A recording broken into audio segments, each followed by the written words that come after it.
सन्माननीय सदस्य जयंतराव पाटील.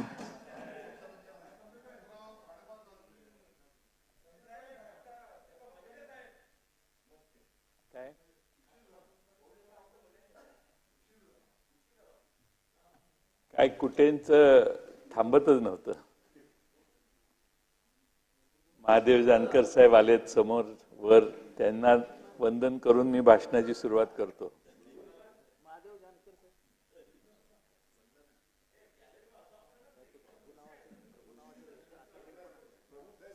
रेकॉर्ड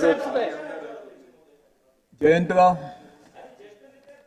एखाद्याचा सन्मान करणं, तुम्ही काय त्यांना निवडून दिलं नाही, निवडून येऊन दिलं नाही, आमच्याकडे होते तर आलेच असते निवडून. जयंतराव विषयावरती या.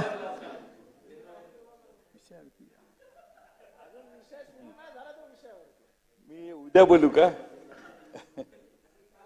आपली सारखी गाठ व्हायला लागली, गाठभेट व्हायला लागली म्हणून म्हटलं. अध्यक्ष महाशय, आपल्या राज्याचे उपमुख्यमंत्री आणि अर्थमंत्री यांनी अर्थसंकल्प सादर केला, त्याच्यावर बोलण्यासाठी मी या ठिकाणी उभा आहे. दादांनी भाषणाची सुरुवातच जगद्गुरू संत तुकाराम महाराजांच्या ओवीने केली आणि दादांच्या मुखात तुकोबा आले म्हणजे लोकसभेचा परिणाम झालेला दिसतोय असं माझा सारख्या कार्यकर्त्याला वाटतं. तुकोबा महाराज, तुकाराम महाराज मवाळ होते, संत, पण दांभिकपणावर त्यांनी कठोर असे प्रहार केले. आणि म्हणून माझ्याही भाषणाची सुरुवात तुकाराम महाराजांच्या एका ओळीने करतो. तुकाराम महाराज म्हणतात की घासावा शब्द, तासावा शब्द, तोलावा शब्द बोलण्यापूर्वी, बोलावे मोजके, नेमके खमंग खमके, ठेवावे भान देश काळ पात्राचे, बोलावे बरे, बोलावे खरे, कोणाच्याही मनावर पडू नयेत चरे, कोणाचेही वर्म व्यंग आणि बिंग, जात पात धर्म काढूच नये, जेबेवरी ताबा सर्व सुखदाता, पाणी वाणी नाणी नासू नये. अध्यक्ष महोदय, पाणी नाणी वाणी, त्यातला नाणी म्हणजे पैसे, आणि या सगळ्या गोष्टी नाचू नयेत, वाया घालवू नयेत, ही अध्यक्ष महोदय तुकोबा महाराजांच्या या ओवीतून दिलेला संदेश आहे. अध्यक्ष महोदय, राज्यात पाणी वाया चाललेलं आहे. वाणीबद्दल तर सध्या काही बोलायलाच नको. मगाशी माननीय मुख्यमंत्र्यांचं भाषण आपण ऐकलेलंच आहे, त्यामुळे वाणीबद्दल मी आणि अलीकडं वाणीबद्दल बोलणं जास्त शहाणपणाचं नाही. पण अध्यक्ष महोदय, या अर्थसंकल्पात नाणी कशी वाया घालवली हे अध्यक्ष महोदय मी आपल्याला यापुढे सांगणार आहे.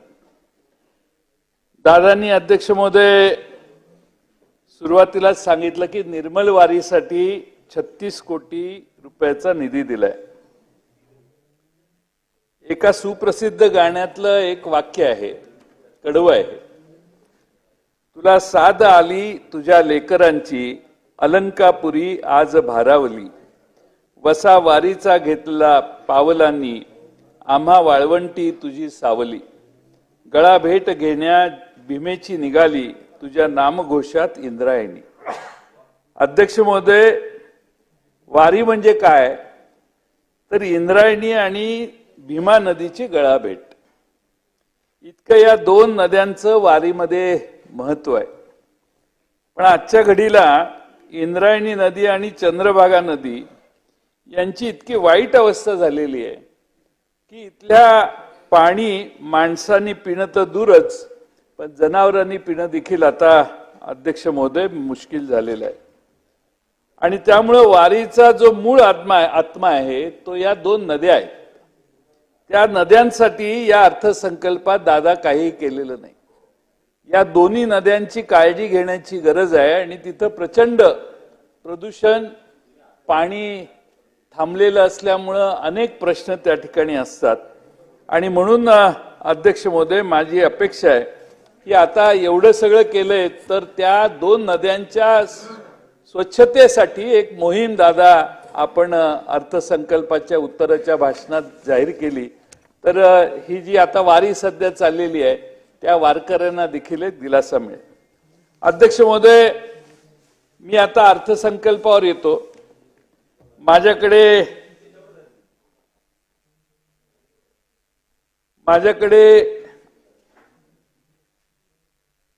आशिष शेलारना काहीतरी हे ओळखीचं वाटत असेल,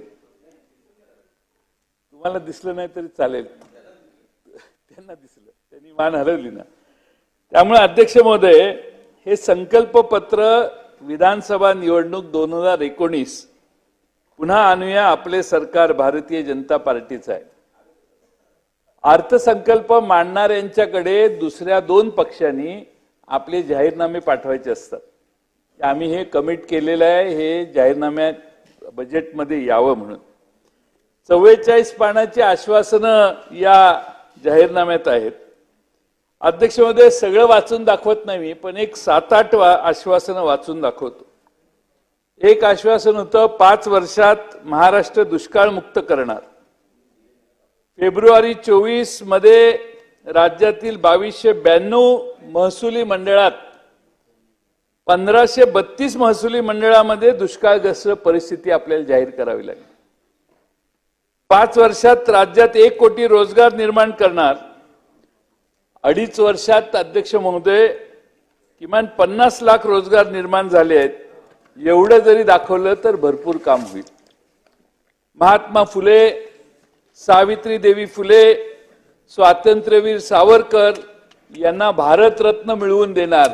तुम्हाला दादा माहित नाही, त्यांच्या ह्याच्यात आहे. आपण एकत्रित होतो त्यावेळी त्यांचं जे काय ते जाहीरनामा होता, मिळवून देणार एकत्रित.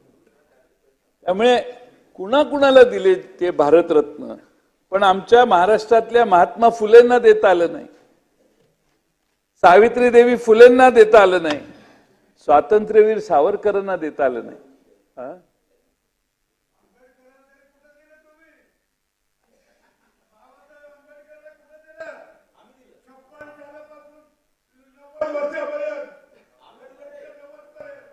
एका ठराविक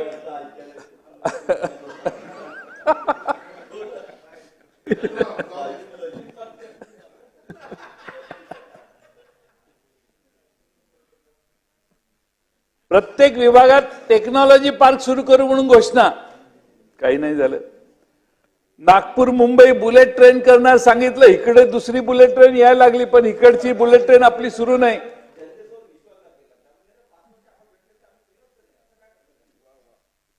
हे करत नाही म्हणून तर जनतेनं सांगितलं की हे चेंज करा आणि हे सरकार करा. कोकण किनारपट्टीवर 10 बंदरे विकसित करणार. अध्यक्ष महोदय, मला संरक्षण द्या, खाली बसून बोलणार असतील तर मी बसतो. संजय कुटे साहेब, हो कुटे साहेब,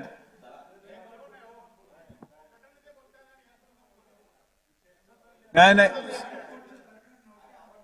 हो सन्माननीय कुटे साहेब, तुम्ही नवीन आमदार नाही आहेत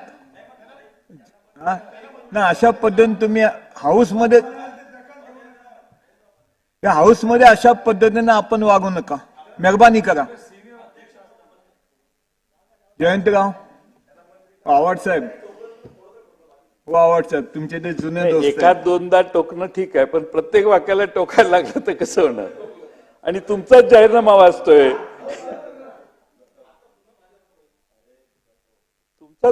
तुमचा जाहीरनामा आठवण करून देतोय. 50,000 अद्ययावत आरोग्य केंद्र उभारणार. इंदू मिल आणि छत्रपती शिवाजी महाराजांचे स्मारक 2020 पर्यंत पूर्ण करणार. ही सगळी अध्यक्ष महोदय आश्वासन आहेत, पण ही नाही पूर्ण झाली. आणि त्यामुळे महाराष्ट्रातली जनता यांच्यावर विश्वास ठेवत नाही. हा प्रॉब्लेम यामुळे आहे. जे घोषणा केलेली आहे ती घोषणा मतं मिळवण्यासाठी असते. त्यात अंमलबजावणी करणं हा भाग फारसा नसतो, हे आता महाराष्ट्रात लक्षात आलं. या अर्थसंकल्पाच्या बाबतीत एक आणखीन ओळ वाचून दाखवतो. गरीब के थाली में पुलाव आ रहा है, गरीब के थाली में पुलाव आ रहा है, लगता है राज्य में चुनाव आ रहा है. अशी आजची परिस्थिती आहे. आणि म्हणून अध्यक्ष महोदय, आज महाराष्ट्राची गरज काय आहे, कोणत्या कमतरता महाराष्ट्रात आहेत, त्याकडे मात्र राज्याच्या अर्थसंकल्पात कुठेही लक्ष नाही. दादांनी आमच्या मोदी साहेबांचं बहुमतानं सरकार बनवल्याबद्दल अभिनंदन केलेलं आहे भाषणात. काही नाही, आम्हाला काही त्यात तक्रार नाही, चांगलं आहे, ते निवडून आले, त्यांचं अभिनंदन केलं पाहिजे. पण यावेळी झालंय काय, ज्या मुलांना दरवेळी 60-70% मार्क पडायचे त्यांना बरोबर पडले 36%, आणि ज्यांना दरवेळी पडायचे 40% त्यांना पडलेत 80%. त्यामुळं अध्यक्ष महोदय, पेपर लीक होता, त्यामुळे हे नवीन घोटाळे सुरू झाले. जयंतराव, हे बजेटवरचं भाषण आहे का हो? हा, हे बजेटवर तर तुम्ही भाषण करता, मला काय समजत बजेटवर नाही. चर्चा चालू आहे. बजेटवर तुम्ही भाषण करा, उभे राहा ना, हे विषय कोणते? मेहरबानी करा जयंतराव. अध्यक्ष महोदय, तुमची मेहरबानी. त्यांच्यावर कुठेंवर काय बोलले, कुठे कोणत्या बजेटचे विषय बोलले हे सांगू? मी नाही बोललो मी, कारण जयंतराव काही त्यांच्यापेक्षा सर्वसाधारण चर्चा आहे. माझी तुम्हाला विनंती, त्यांच्यापेक्षा अनुभवी तुम्ही आहात, मेहरबानी करा. मग माझ्यापेक्षा तुम्ही अनुभवी आहात, माझ्यापेक्षा आधी तुम्ही आहात, त्यामुळं आपल्यापेक्षा जास्त आहेत ते. आमच्या आधी तुम्ही आलेला आहात आणि सर्वांचा अनुभव घेऊन तिथं बसलेला आहात, मी त्या दिवशी सांगितलं. त्यामुळे तुम्ही शांतच बसायचं. सर्वसाधारण चर्चा आहे ही, विषयाची चर्चा नाही. आणि अध्यक्ष महोदय, त्यामुळं आता काय, तुम्ही जरा डिस्टर्ब केलं मला, त्यामुळे मुद्दे मागे पुढे व्हायला. त्यामुळे अगदी मोदी साहेबांचंही लीड कमी झालं. 4-4.5 लाखाचं काहीतरी 1.5 लाखावर आलं. मी थोडीशी आकडेवारी काढली तर भारतात आतापर्यंत निवडून आल्यावर पंतप्रधान झालेले जे पंतप्रधान आहेत त्याच्यामध्ये जे लीड सगळ्यांचं होतं, त्याच्यात त्यांचं लीड पूर्वी चांगलं होतं, पण यावेळी कमी झालं. आणि त्यामुळे अध्यक्ष महोदय, आमच्या दादांनी बऱ्याच मुद्द्यांना स्पर्श केलाय. त्यांनी महिला धोरण 94 साली राज्याचं महिला धोरण जाहीर केले असं त्यांनी सांगितलं. मी थोडीशी सुधारणा करतो की आदरणीय शरद पवार साहेब मुख्यमंत्री असताना त्यांच्या नेतृत्वात, त्यांच्या पुढाकाराने राज्याचे पहिले महिला धोरण जाहीर करण्यात आले. पवार साहेबांनी 50% वाटा महिलांना संपत्तीत द्यायचं, घरावर महिलांचंही नाव असलं पाहिजे, अशा अनेक समाज सुधारणा करण्याचा त्यांच्या कार्यकाळात अतिशय जोरदार प्रयत्न केला. आज अजितदादांनी लाडकी बहीण योजना ही नवी योजना जाहीर केलेली आहे.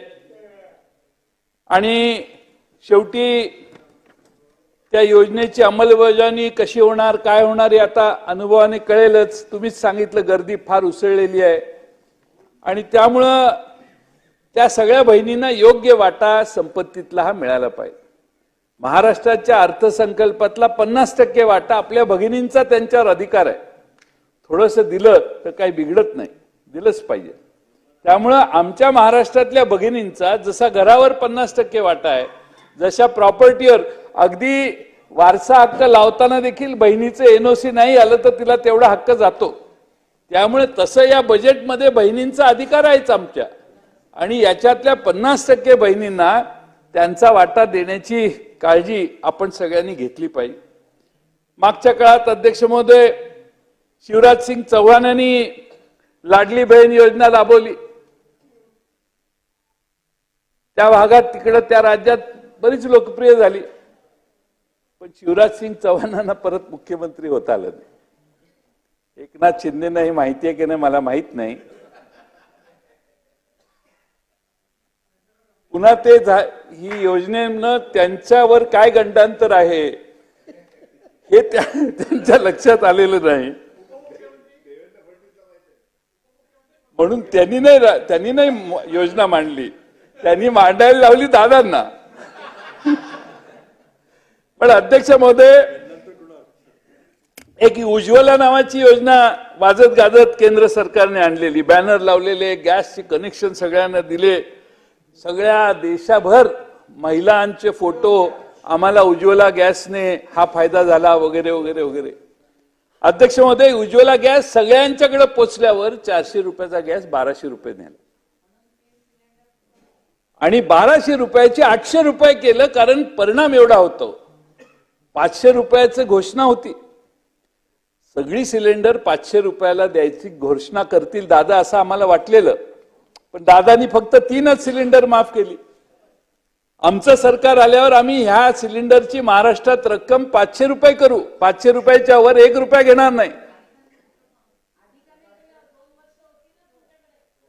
त्यावेळी दादाच अर्थमंत्री होते.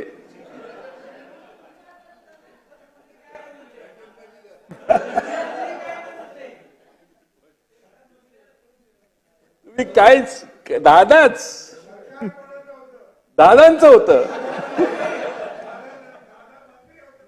अर्थमंत्री. हो, अर्थमंत्री म्हणजे काय पॉवर असते.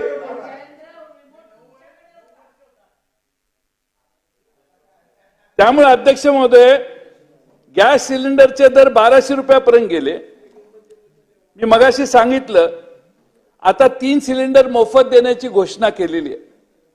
त्याची पण डीबीटी द्वारे अनुदान आपल्या बँक खात्यात ट्रान्सफर करणार असं मी ऐकलं. हे अनुदान कायमचं चालू राहिलं पाहिजे. पण 2-3 महिन्यानंतर आम्ही जनतेच्या समोर जाणार आहे. आम्ही पुन्हा पुन्हा सांगतोय की महाराष्ट्रातल्या गॅस सिलेंडरची रक्कम 500 रुपयाच्या वर आम्ही जाऊन देणार नाही. 2 सिलेंडर माफ, 3 सिलेंडर माफ, या योजनेत तर मग 50% सिलेंडर माफ असा त्याचा अर्थ होतो. आणि त्यामुळं आमची घोषणा आम्ही जाहीरनाम्यात केलेली आहे.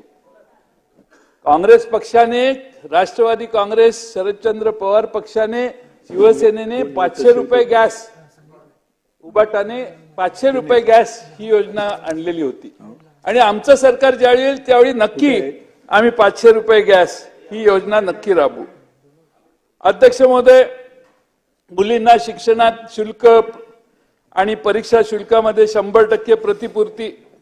माझी सरकारला एक सूचना आहे की मुलीने ऍडमिशन घेतली की तिच्याकडून, कारण एवढ्या फी असतात की अमकी फी, तमकी फी, काय काय फी असतात. त्यामुळं मुलींना जर मोफत शिक्षण देण्याचं आपलं स्वप्न जर असेल तर कोणतीही फी मुलीने फक्त आपलं नाव, आधार कार्ड सबमिट करावं आणि 1ही रुपया तिच्याकडून घेऊ नये.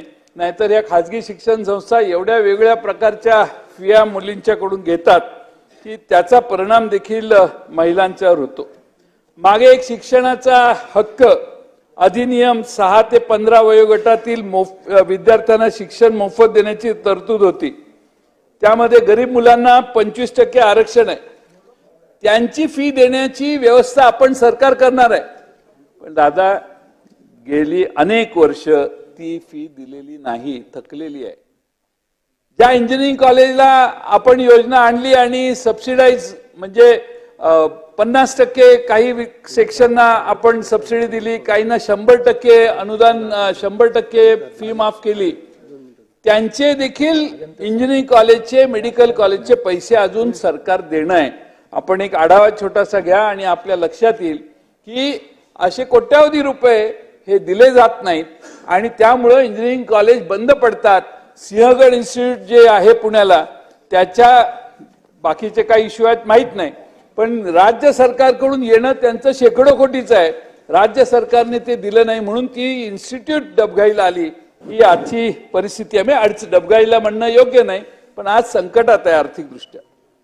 अध्यक्ष महोदय, खरं म्हणजे महिलांच्या बद्दल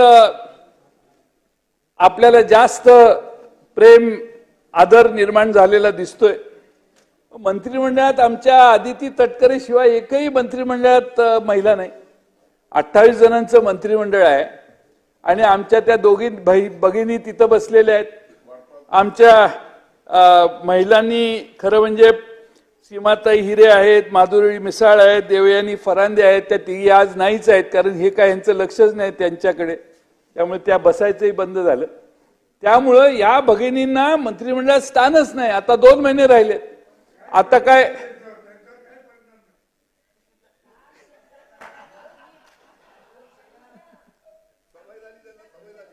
त्यांनी नादच सोडून दिलाय. ते आता मागायलाही मंत्रिमंडळात तुमचं नाना कसं आहे तसंच त्यांचं झालेलं आहे.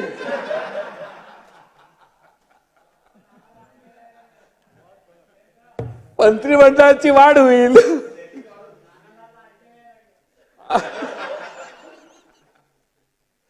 मंत्रिमंडळाची वाढ होईल म्हणून या ठिकाणी आता कुणाची अपेक्षा नाही राहिली. लोकांनी नाद सोडलेला आहे. आता 2 महिने आहेत. कुणाला तरी तुला माजी मंत्री म्हणून म्हणायचंय तर तुला घेतो, याच्या पलीकडं आता मंत्रिमंडळात जाण्याची कुणाची इच्छा राहिलेली नाही. आणि त्यामुळे अध्यक्ष महोदय, निष्ठावंत महिला आमदार जे आहेत त्यांनाही संधी देण्याची आवश्यकता होती. खरं म्हणजे आपण महिलांना मदत करताय, पण अध्यक्ष महोदय, महाराष्ट्रात महिलांच्या वर मागच्या एका वर्षात आशिष शेलार साहेब 47,381 गुन्हे नोंदवलेले आहेत महिलांच्या विरोधात, महिलांच्यावरच्या अत्याचाराचे.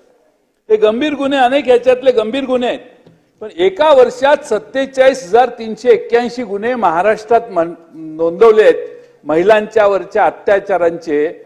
म्हणजे महाराष्ट्रात महिला असुरक्षित आहेत याची चिंतन आपण सगळ्यांनी अध्यक्ष महोदय केलं पाहिजे.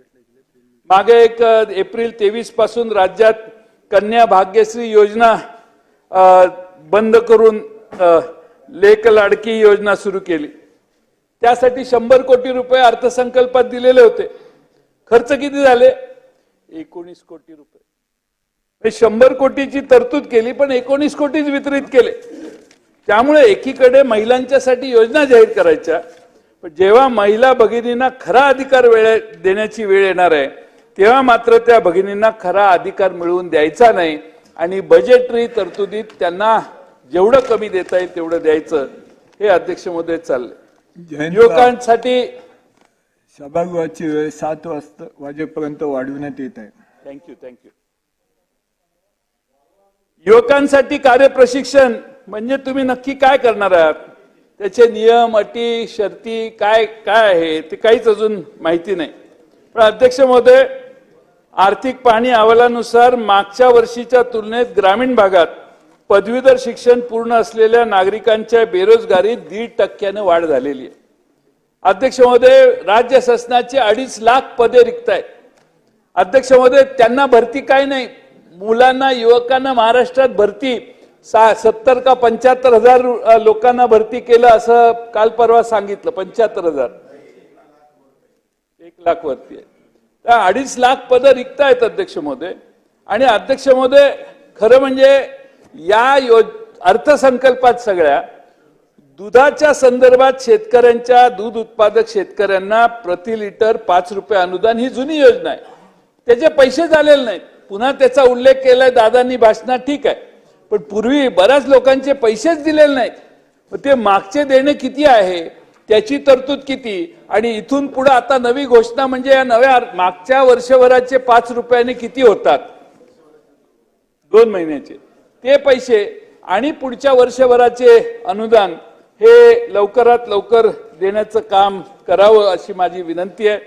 शेवटी गाईच्या दुधाला मिळणार आहे तसा म्हैशीच्या दुधालाही देण्याचा काही विचार असेल तर तोही करायला हरकत नाही. पण अध्यक्ष महोदय, कांदा उत्पादकांना देखील काय निर्यात बंदी करून नुकसान करायचं ते केलंय. आपण 350 प्रति क्विंटल अनुदान कांदा उत्पादकांना देणार आहे असं जाहीर केलंय, म्हणजे 3.5 रुपये किलो. अध्यक्ष महोदय, कांदा निर्यात बंदी करून लाखो रुपयाचं शेतकऱ्यांचं नुकसान झालंय, हे या 3.5 रुपयानं भरेल असं मला वाटत नाही. अध्यक्ष महोदय, दादा तुम्हाला माहिती आहे की नाही माहित नाही, पण मागच्या 16 महिन्यात तुमच्या राजवटीत जवळपास महाराष्ट्रामध्ये 4,000 शेतकऱ्यांनी आत्महत्या केलेली आहे. आणि त्यामुळे अध्यक्ष महोदय, तुमच्या घोषणांच्यावर शेतकऱ्यांचा, महाराष्ट्रातल्या ग्रामीण भागातल्या लोकांचा विश्वास बसेना झालाय.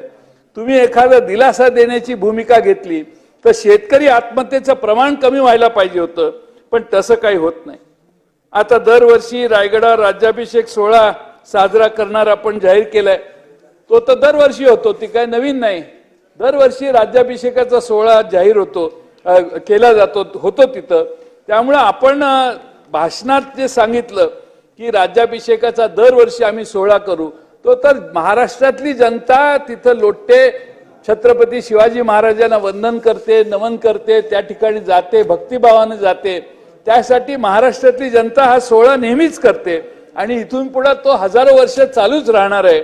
आणि त्यामुळे जे चालू आहे त्याच घोषणा आपल्या भाषणात आम्हा सगळ्यांना जाणवतात.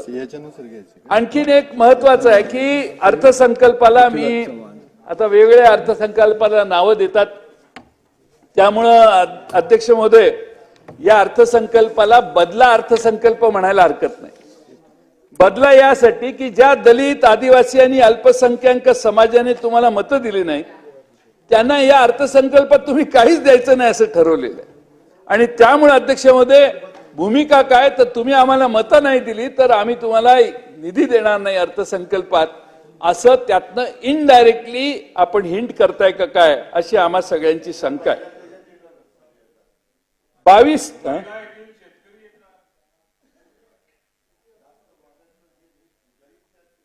22-23 मध्ये आदिवासी विकास विभागात तुम्ही जेवढा खर्च करायला पाहिजे होता, सामाजिक न्याय विभागात जेवढा खर्च करायला पाहिजे होता त्याच्यापेक्षा 14.5% कपात आदिवासी विभागात आणि 10.5% विषय सामाजिक न्याय विभागात कपात झाली आहे, खर्च कमी केलेला आहे.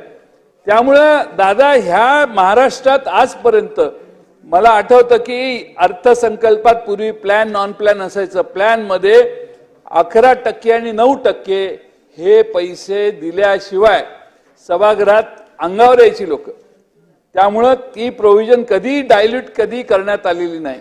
पण अध्यक्ष महोदय आज हे सरकार आदिवासी विभागातले पैसे कमी करतंय, सामाजिक न्याय विभागाचे पैसे कमी करतंय आणि त्यामुळं त्यांच्यावर राग काढू नका अशी आमची तुम्हाला विनंती आहे. आणि त्यामुळं माझी आपल्या सगळ्यांना एवढीच विनंती आहे की आपण शेवटी सर्व धर्म, सर्व समाज यांना बरोबर घेऊन जात असतो.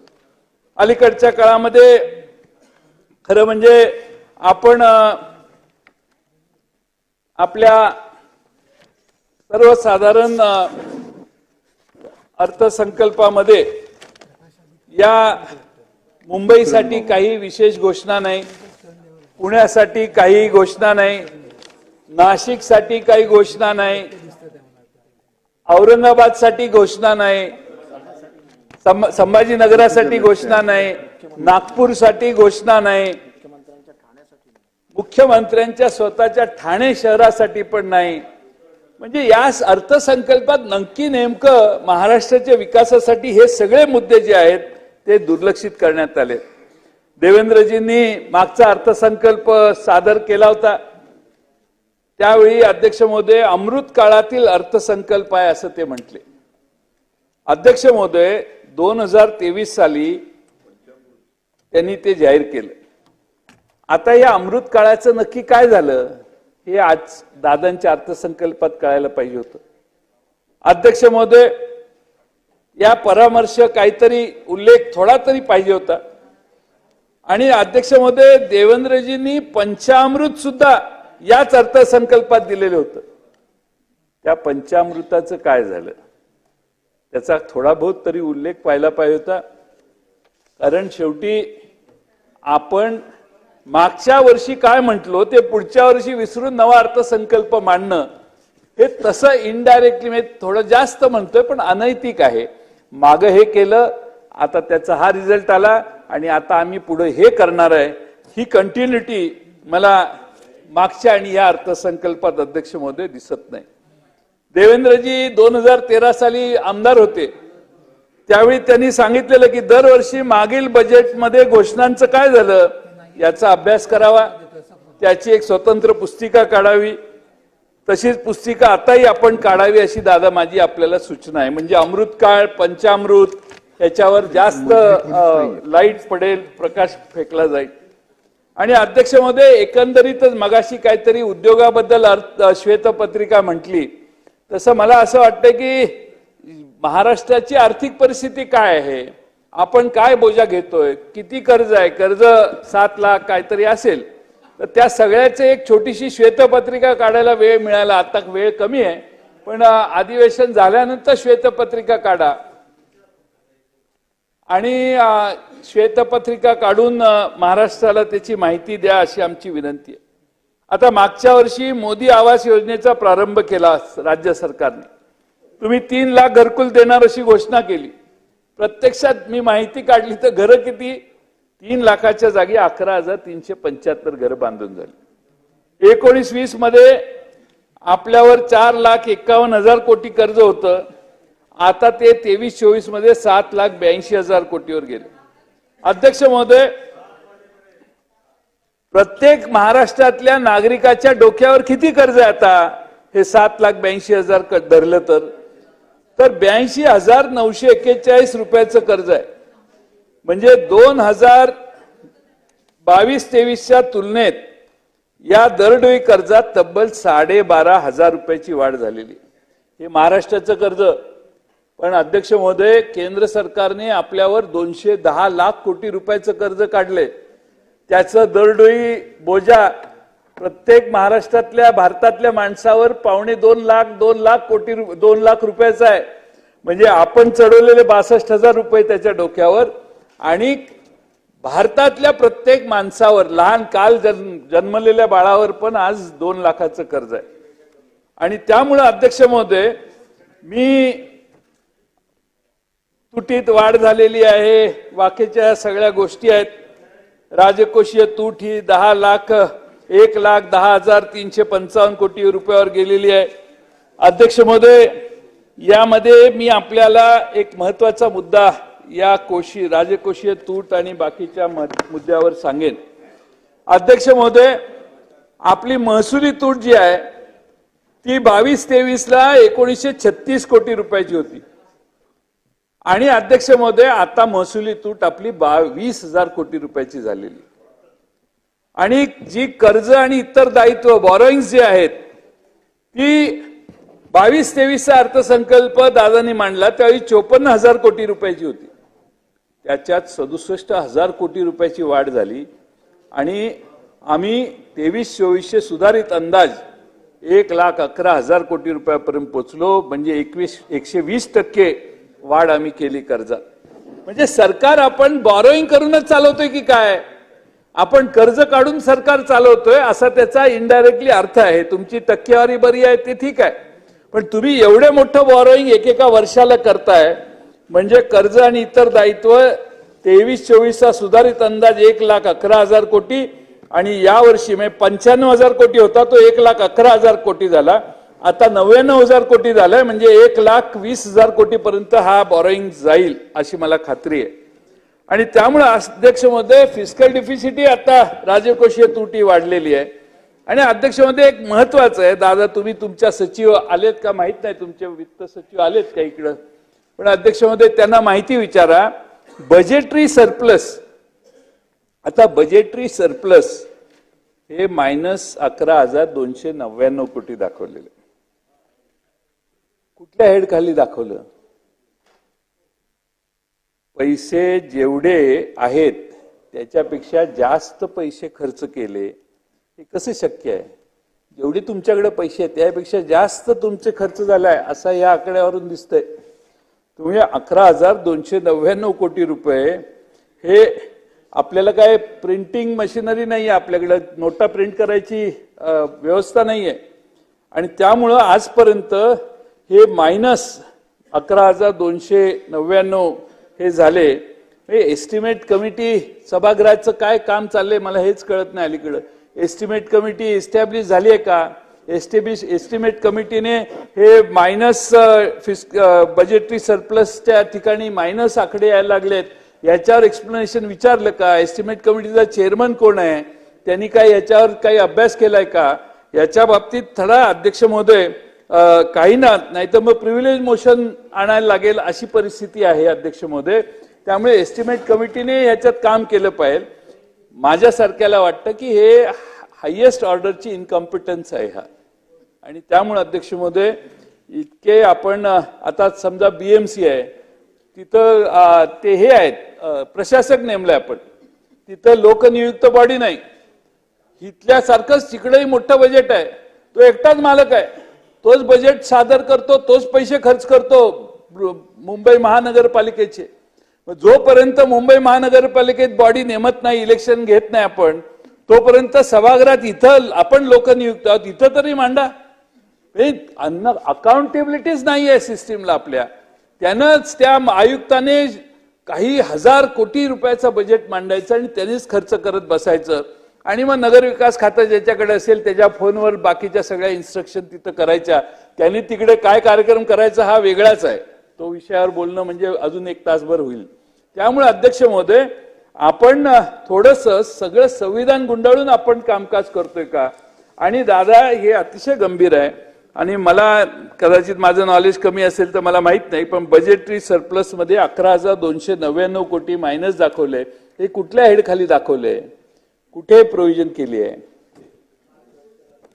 आपण त्याची माहिती घेऊन आम्हाला उत्तर द्या. कदाचित माझं ज्ञान या बाबतीत कमी असेल. पण अध्यक्ष महोदय आपण अत्यंत काही वेळा हे आकडे जर बघितले आणि जी खैरात चालू आहे ती, मी आता मध्ये काहीतरी बजेट मांडल्यावर बाहेर जाऊन प्रसार माध्यमांना सांगितलं की फटणे लगी चद्दर बाटणे लगी खैरात. त्याचं इतकं मनाला लागलं की मुख्यमंत्री तेच घेऊन बसले. उद्देश असा होता की या महाराष्ट्रात आपल्याला जनाधार कमी झाल्यावर आपण पाहिजे तशी आश्वासनं आता लोकांना देत सुटलोय. आणि राहिली किती तर 2 महिने नंतर आचारसंहिताच आहे. त्यामुळे महाराष्ट्रातली जनता याच्यात जरा जबाबदारीनं, म्हणजे काय आहे की एखाद्या घरात पैसे असतात, सगळेच पैसे घराच्या सजावटीसाठी खर्च केले तर घर पुढे कसं चालणार असा प्रकार आहे. आता मुंबईला नरिमन पॉइंट वरून आपण घरी जाताना त्या खांबाला लाईटी लावल्यात, रंगीबेरंगी लाईटी लावल्यात. म्हणजे वेस्ट ऑफ मनी आहे. झालं G20 होऊन गेलं ते G20 आपले मोदी साहेब G7 ला गेलेले, निमंत्रण नव्हतं त्यांना तरी गेलेले, काय हरकत नाही. म्हणजे निमंत्रण असेलच पण G7 मध्ये ते नव्हते. तसं बोलवलेलं होतं. आता त्या तिथल्या पंतप्रधानांनी बोलवलेलं, पण G7चा आपण भाग नव्हतो. पण अध्यक्ष महोदय माझा मुद्दा काय आहे की आता लाईटी रंगीबेरंगी G20 होऊन गेलं. राणाजी आता हे इतकी लाईट आपल्याकडे नाही आहे. आपल्याकडं वीज महामंडळाची परिस्थिती बघितली तर 84,000 कोटी रुपये थकबाकी आहे आपली वीज महामंडळाची.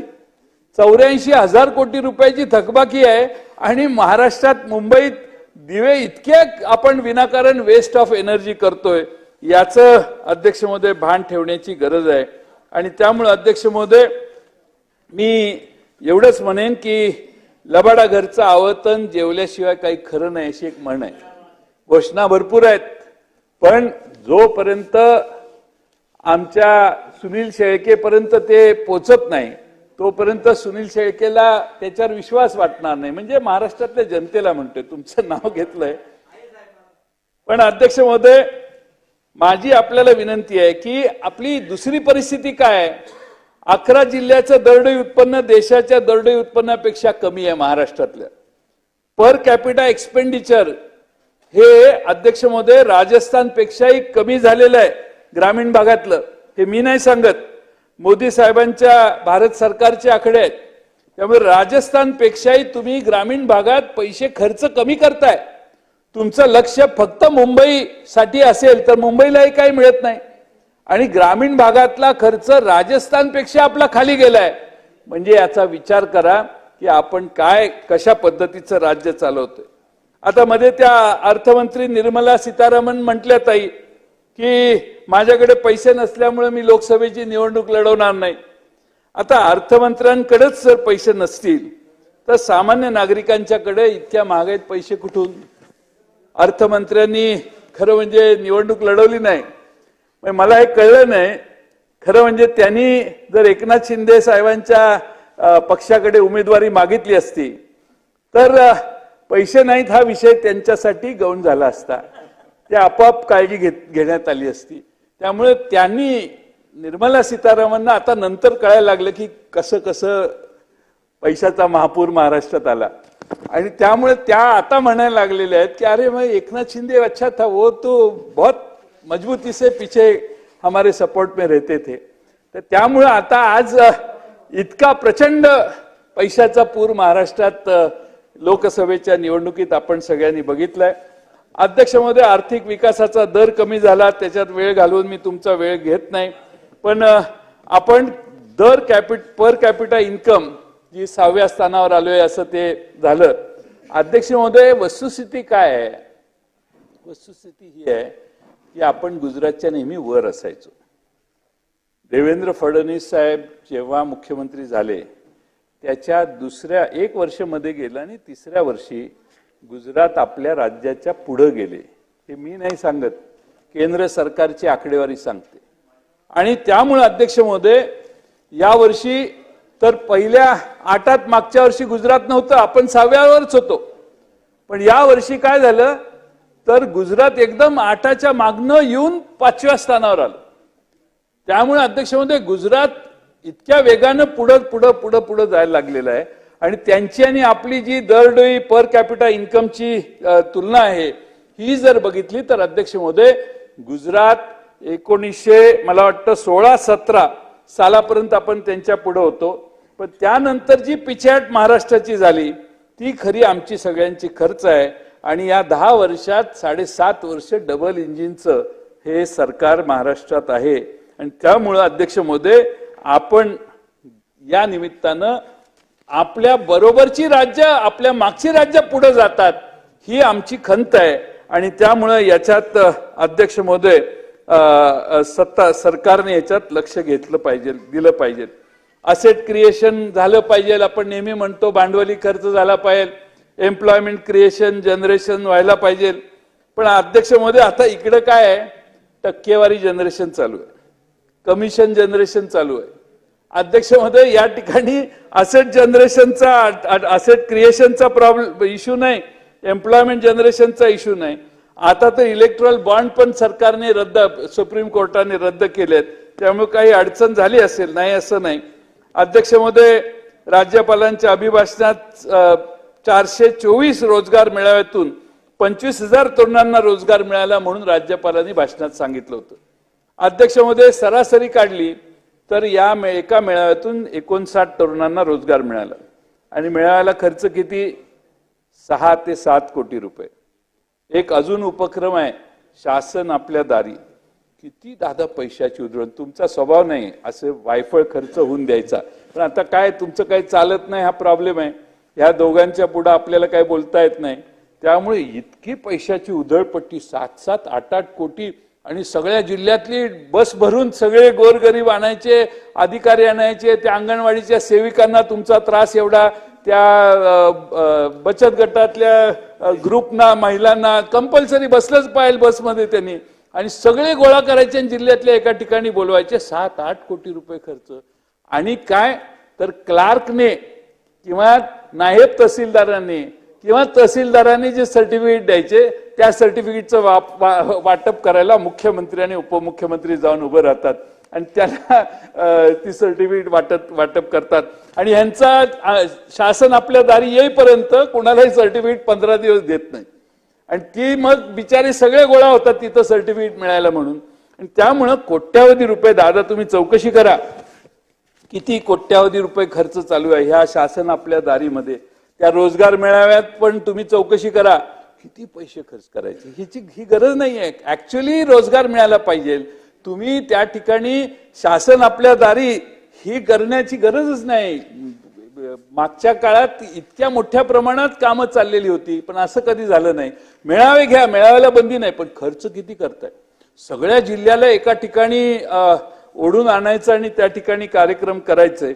आणि म्हणून सरकारची प्रतिमा इव्हेंट जीवी सरकार आहे का काय असं व्हायला लागलंय. अध्यक्ष महोदय, 1 ट्रिलियन $1 ट्रिलियन इकॉनॉमी करायची आहे. कधी होईल, काय होईल, किती वेगाने दादा आपला प्रगती चालू आहे, 7.5% विकासाचा वेग आहे. तर $1 ट्रिलियन इकॉनॉमी करायला किती वर्ष आपल्याला लागतील? 7.5% दराने वाढलो तर, 17% दराने वाढलो तर कदाचित 27-28 साली आपण गाठू. पण आपण वाढतोयच मुळात 7.5%. तर सारखं $1 ट्रिलियन कशाला? बरं, $1 ट्रिलियन झाल्यावर त्याचा फायदा कुणाला होणार आहे? कुठल्या तरी अंबानी किंवा अडानी सारख्या मोठ्या उद्योगपतीला होणार आहे का महाराष्ट्रातल्या गोरगरिबांना होणार आहे? हेही स्पष्ट व्हायला पाहिजे. आणि म्हणून अध्यक्ष महोदय, या ठिकाणी मी आपल्याला सांगतो, आता मगाशी एक आपल्या उद्योग मुख्यमंत्र्यांनी सांगितलं की उद्योग बाहेर गेला म्हणून. आता त्यांनी सांगितलं की तो उद्योग बाहेर गेलेलाच नाही. मी माझ्याकडे प्रूफ आहे, त्याच्याशिवाय मी बोललो नाही. सॅफ्रॉनचा MRO प्रकल्प, आता सॅफ्रॉनची ऑलरेडी हैदराबादमध्ये ऍक्टिव्हिटी आहे, ती तिथं आहेच, पण त्यांना आणखीन एक्सपांड करायचं होतं. 1000-1500 कोटीचं एक्सपान्शन करायचं होतं. म्हणून ते महाराष्ट्र सरकारशी बोलत होते आणि MIDCशी बोलत होते. आणि अध्यक्षमध्ये विदेशी विमान कंपन्यांचं आणि भारतीय कंपन्यांचं देखभाल दुरुस्ती ओव्हरऑल हा तो प्रोजेक्ट होता. तो तेलंगणातल्या हैदराबादमध्ये गेला, पण मूळ त्यांचं तिथं होताच. आता ते म्हटले मगाशी भाषणात की ते त्यांचं तिकडेच होतं, नंतर नाही आहे. पण तसं नाही आहे. फॅक्ट काय आहे तर ते ऑलरेडी तिथं एक प्रोजेक्ट आहेच त्यांचा, पण त्यांना एक्सपान्शन करायचं होतं. MIDCची मिहानच्या अशी चर्चा त्यांची चालू होती, पण शेवटी त्यांनी विड्रॉ केलं. ज्यावेळी आपलं नवीन सरकार आलं त्यावेळी त्यानंतर ते विड्रॉ झाले, काय कारणानं झाले माहीत नाही. आणि आता त्यांचं उरलेलं एक्सपान्शन पण ते त्याच ठिकाणी हैदराबादला करतायत. सभागृहात आपण माहिती देत असताना जबाबदारीने दिली पाहिजे, एवढीच माझी मुख्यमंत्र्यांच्याकडून अपेक्षा होती. अध्यक्ष महोदय, आपण या ठिकाणी बरेच बाकीची आकडेवारी देऊन मी तुमचा वेळ घेत नाही. दादांनी सांगितलं की काही कमी पडले तर वित्त आयोगाकडून निधी मागू. वित्त आयोग तर पर्सेंटेजने देतो आणि महाराष्ट्राला फार कमी पैसे मिळतात. सेंट्रल किटीमधून आपल्याला कमी पैसे मिळतात आणि UPला वगैरे फार मोठ्या प्रमाणात पैसे जातात, हे आपल्या सगळ्यांना माहिती आहे. GST काउन्सिलमध्ये दादा 28% टू व्हीलर रेट गेलेला आहे. तर 28% टू व्हीलरचा रेट आमच्या जाहीरनाम्यात सांगितलेलं, जर दिल्लीत आमचं सरकार आलं तर ही 28%ची रेट आम्ही कमी करू. आता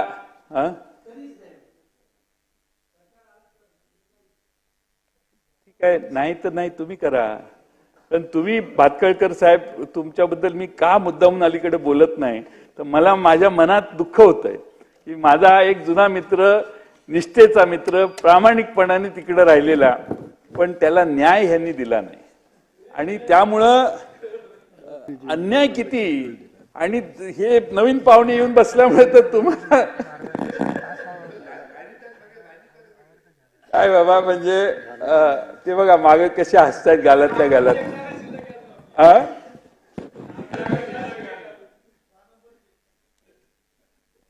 माझ्या शिफारशीने त्यांना घ्या. पण अध्यक्ष महोदय, आपण शिक्षणावर खर्च करतो. मी थोडं संपत आले माझं. शिक्षणावर खर्च करतो. PM श्री स्कूल साठी आपण 13,95,00,000 राखून ठेवले, चांगली गोष्ट आहे. पण प्राथमिक शिक्षणाची अवस्था काय आहे? ड्रॉपआउटचा रेट आता पूर्वी 1.5% होता, आता तो 5.6% गेला ड्रॉपआउटचा रेट. आणि जिल्हा परिषदेची अवस्था तर एवढी शिक्षणाची वाईट झालेली आहे. असरचा एक रिपोर्ट काल परवा आलेला आहे. अध्यक्ष महोदय, काय चित्र आहे महाराष्ट्राचं याचा दादा तुम्ही अभ्यास करा आणि त्या शिक्षण विभागाला जरा बोलवून जरा दमात घ्या तुमच्या स्टाईलने. काय झालंय की दरवर्षी वाचन आणि गणिताच्या बाबतीत प्रगती न होता अधोगतीच पाहायला मिळते. 5वीच्या मुलांना दुसरीचं पुस्तक वाचायला दिलं, दुसरीचं. लामटे साहेब, 5वीच्या मुलांना दुसरीचं वाचायला दिलं तर 55% पोरांनाच वाचता आलं.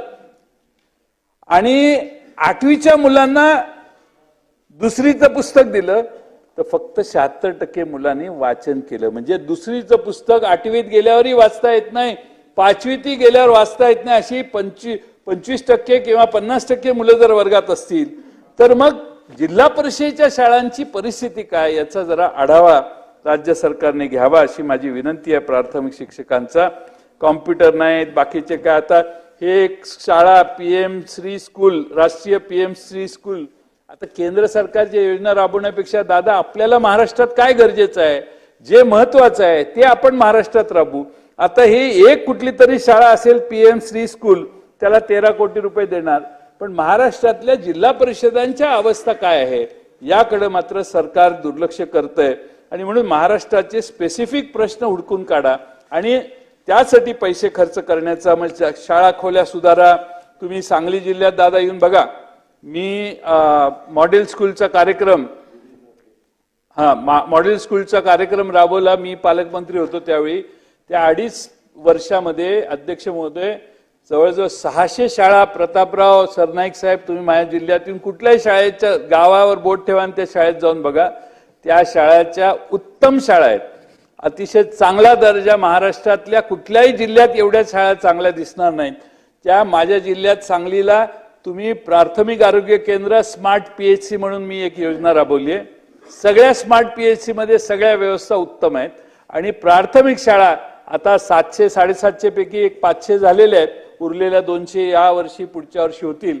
पण महाराष्ट्रात तुम्ही दादा लक्ष घालून एकदा तुम्ही याच माझ्या मतदारसंघात, आणि तुम्हाला एक 2-3 शाळा माझ्या मतदारसंघात जतला जाऊन बघा, तुम्ही कुठेही जाऊन बघा, पण शाळा एवढ्या उत्तम आहेत आणि आपलं लक्ष शाळांवर असलं पाहिजे. तुम्ही आदेश द्या प्रत्येक जिल्ह्याच्या पालकमंत्र्यांना की जिल्ह्यातल्या नियोजन मंडळातून महाराष्ट्रातल्या सगळ्या प्राथमिक शाळांच्या दुरुस्त्या करा. 1940 आणि 50 आणि 60 साली बांधलेल्या खोल्या, 70 साली बांधलेल्या खोल्या आता निकृष्ट आहेत, फरशा खराब आहेत. या सगळ्या सुधारणा करण्यासाठी राज्यव्यापी काही योजना घेण्याची दादा अत्यंत आवश्यकता आहे अशी माझी आपणाला विनंती आहे. शेवटी हा अर्थसंकल्प सगळ्यांना माहिती आहे, हा निवडणुकीचा संकल्प आहे, हा काय अर्थसंकल्प नाही, हा निवडणुकीचा संकल्प आहे. लामटे साहेब शेवटचे 3च मुद्दे नाहीये, 3च वाक्य पण नाही आहेत, पण 3 आहेत पॅरेग्राफ. त्यामुळे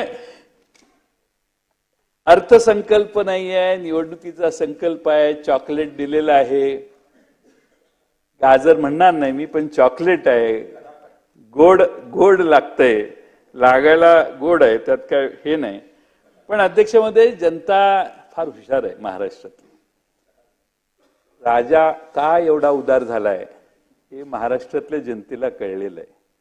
लोकसभेतले निकाल आल्यानंतर तुम्हाला धडकी भरलेली आहे. त्यामुळं तुम्हाला आम्ही जर चंद्र आणा म्हणून सांगितलं तर चंद्र पण आणून तुम्ही महाराष्ट्रात आणून द्याल, एवढी तुमची आता इच्छा झालेली आहे. सत्ता टिकवण्यासाठी अर्थकारण हे रुळावरच राहिलं पाहिजे. सत्तेत अर्थकारणाचा बळी देऊन सत्ता टिकवण्याचा प्रयत्न हा महाराष्ट्राच्या फारसा दीर्घकालीन हिताचा राहणार नाही. आणि म्हणून प्लाटोने सांगितलेलं आहे की नेता कोणाला निवडावे तर जो इमानदार आहे त्याला, आणि त्याच्या सोबतच ज्याला वास्तवाची चांगली समज आहे त्याला. अध्यक्ष महोदय, दुसऱ्यांच्या बद्दल मी बोलत नाही, पण तुम्हाला दादा वास्तवाची चांगली जाणीव आहे. तुमच्या वास्तवाबद्दल मला बरंच ज्ञान आहे. त्यामुळं वास्तवाचं भान ठेवून हा अर्थसंकल्प तुम्ही मांडणं आवश्यक होतं. आणि वास्तवाची जाण न ठेवता हा अर्थसंकल्प मांडलाय आणि त्यामुळं त्याच्यावर महाराष्ट्रातली जनता योग्य तो निर्णय घेईल असं मला वाटतंय. अध्यक्ष महोदय, या ठिकाणी ILS लॉ कॉलेजचे विद्यार्थी मला भेटले पुण्याच्या. ते 100% अनुदानित लॉ कॉलेज आहे. त्या लॉ कॉलेजला 100 वर्ष जुनं लॉ कॉलेज आहे. 150 एकर जागा आहे त्यांची. 3 विद्यार्थी सरन्यायाधीश त्या कॉलेजमधनं झाल्यात. स्वर्गीय न्यायमूर्ती PB गजेंद्र गडकर, न्यायमूर्ती YV चंद्रचूड आणि न्यायमूर्ती ES व्यंकटरमैया. चंद्रचूड साहेब तर आमच्या घरी आलेले आहेत, मी त्यांना जेवणही वाढलेलं आहे. त्यामुळे किती टॉल व्यक्ती होते मी फार जवळून बघितलेलं आहे. हे 3 विद्यार्थी राज्याचे मुख्यमंत्री राहिले आहेत. कोण? तर यशवंतराव चव्हाण साहेब, विलासराव देशमुख साहेब आणि सुशील कुमार शिंदे साहेब हे त्या कॉलेजचे विद्यार्थी आहेत. आता कॉलेजने मॅनेजमेंटने कॉलेजचे रूपांतर सेल्फ फायनान्स युनिव्हर्सिटीमध्ये करण्याचा प्रस्ताव शासनाला दिला. आणि दादा तुम्ही पालकमंत्री असताना पुण्याचे 26 जून 23ला, त्यावेळी तुम्ही नव्हता, 22ला तिकडे म्हणजे 23ला त्यांना शासनाने इरादापत्र पण दिलेलं आहे. आणि महाविद्यालयाचे रूपांतर आता सेल्फ फायनान्स युनिव्हर्सिटीमध्ये झालेलं आहे. आता गोरगरिबांची मुलं कुठे जाणार? आता 70, 80, 90 हजार रुपये फी होणार. गोरगरिबांना ती ग्रांटेबल असणारं कॉलेज आपण तिकडं रूपांतरित केलं. त्यामुळे विधीचं शिक्षण मिळतं स्वस्तात, ते आता महाग होणार. आणि आरक्षण देखील त्या कॉलेजमधली आता संपुष्टात येणार. त्यामुळे सदर महाविद्यालयाचं रूपांतर स्वयं अर्थसहाय्यित विद्यापीठात करण्यात येऊ नये यासंबंधी मुंबई उच्च न्यायालयात देखील संस्था चालकांमार्फत याचिका दाखल करण्यात आलेली आहे. माझी शासनाला विनंती आहे की त्या केसमध्ये शासनाच्या महाअधिवक्त्यांनी शासनाची बाजू मांडण्यास सांगावं आणि ह्या ऐतिहासिक महाविद्यालयाचे स्वयं अर्थसहाय्यित विद्यापीठ होण्यापासून थांबवावं. आणि त्यामुळं आपण अध्यक्ष महोदय सेल्फ फायनान्स युनिव्हर्सिटीमध्येही हा जरा दुरुस्त्या कराव्यात, असे जे अडथळे आहेत ते एवढी विनंती करतो. विंदा करंदीकरांचं एक कविता आहे ती आपल्या सर्वांच्या समोर सादर करतो. शब्दात भाव नाही ना वेद अनुभवाचा, शब्दात भाव नाही ना वेद अनुभवाचा, रचना सुरेख झाली उपयोग काय त्याचा. व्याहीच पत्रिकेचा घालीत घोळ बसले, व्याहीच पत्रिकेचा घालीत घोळ बसले, नवरी पळून गेली उपयोग काय त्याचा. जमली महान सेना शस्त्रे सुसज्ज झाली, जमली महान सेना शस्त्रे सुसज्ज झाली, नेता कचकावून निघाला उपयोग काय त्याचा. आता त्याच्यात त्यांचं कवितेत हे नाही पण एक ऍडिशन कडवं. पैशाच्या खिरापती झाल्या घोषणा अनेक झाल्या, पैशाच्या खिरापती झाल्या घोषणा अनेक केल्या, जनता निघून गेली उपयोग काय याचा. अध्यक्ष महोदय, किती घोषणा केल्या तरी जनता यांच्यापासून दूर गेलेली आहे. आणि शेवटी आरक्षणाच्या संदर्भात मुख्यमंत्री बोललेले होते. या सगळ्या अर्थसंकल्पाचा बेस काय आहे तर आपल्याला काय बोलायचे आणि निघून जायचे, आपल्याला काय बोलायचे आणि निघून जायचे हाच भाव संपूर्ण अर्थसंकल्पात दिसून येतोय. आणि म्हणून या अर्थसंकल्पाला विरोध करून मी माझे भाषण संपवतो. धन्यवाद. सन्माननीय सदस्य प्रकाश आंबेडकर. प्रकाश आंबेडकर नसेल तर सन्माननीय सदस्य ऋतुजा लटके.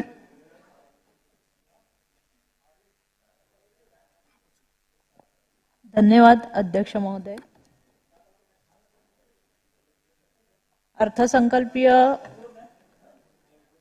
सुधारित अर्थसंकल्पावर बोलण्याकरता मी उभी आहे.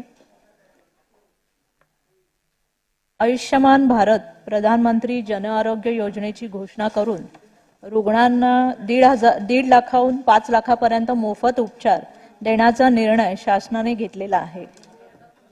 पण माझ्या विभागामध्ये अंधेरी पूर्व मरोळ येथील 7 हिल हॉस्पिटल येथे महात्मा ज्योतिबा जन आरोग्य फुले योजना गेल्या 2 वर्षापासून बंद आहे. योजना बंद असल्याने रुग्णाचे अतोनात हाल होत आहेत.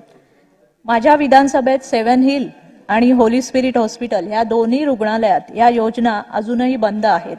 या योजनेची अंमलबजावणी व्हावी व ती तात्काळ सुरू करण्यात यावी अशी विनंती मी शासनास करत आहे. माझ्या मतदारसंघातील जे 7 हिल हॉस्पिटल आहे ते पीपीपी तत्वावर आहे. 20% बेड हे महानगरपालिकेकरता राखीव आहेत. पण मला मिळालेल्या माहितीनुसार इकडील जे उर्वरित 80% बेड जे प्रायव्हेट बेड आहेत तर ते बेड रुग्णांना त्या बेडमध्ये ऍडमिशन किंवा त्या रूममध्ये ऍडमिशन घेण्याकरता हॉस्पिटलच्या मॅनेजमेंटकडून सक्ती केली जाते. आणि हे जे 20% बेड महानगरपालिकेसाठी राखीव आहेत हे राखीव बेड त्यांना उपलब्ध करून दिले जात नाहीत. ज्यांची आर्थिक परिस्थिती बिकट आहे अशा पेशंटला हा खर्च परवडत नाही आणि त्यांना बिलही मोठ्या प्रमाणात भरमसाठ बिल काढले जाते. तर ह्या भोंगळ हॉस्पिटलच्या भोंगळ कारभारावर सरकारने व माननीय आरोग्य मंत्री यांनी लक्ष घालावे आणि जी आर्थिक पिळवणूक इथे होते आहे त्यावर कार्यवाही व्हावी अशी मी आपणास विनंती करत